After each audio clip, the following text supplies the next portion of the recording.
Oke, standby, kamera ready, sound ready, 3, 2, 1, action.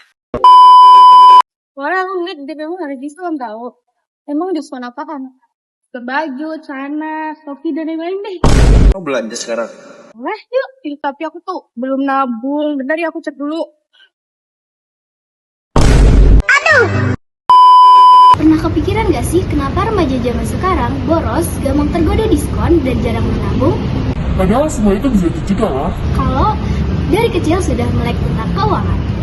Literasi keuangan bukan soal menghitung uang, tetapi bagaimana cara kita menyimpan, mengatur, dan memikirkan masa depan dari uang yang kita punya.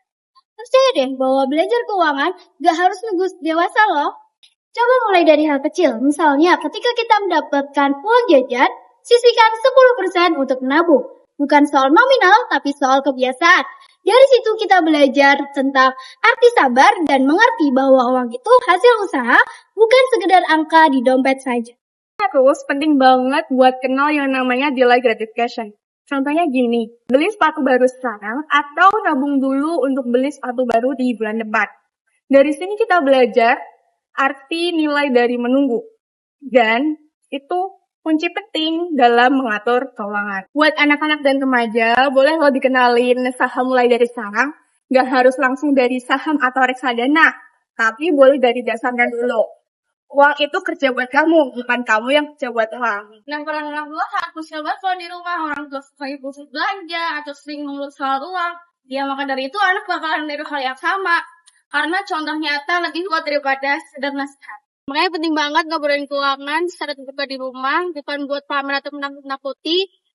Tapi anak harus tahu bahwa uang itu terbatas, harus dikelola, dan bukan jadi hal yang tabu buat dibicarakan. Jadi ajarkan juga kepada anak bagaimana konsep berbagi. Dengan menyisihkan uang sisa jajan, dengan uang nabung, kita gunakan untuk berbagi ke orang lain yang lebih membutuhkan. Karena melek keuangan itu bukan berarti punya banyak uang, tetapi bagaimana cara kita memanage uang tersebut. Jadi, entah kamu SMP, SMA, atau bahkan kuliah, cobalah untuk belajar memanage uang dengan baik.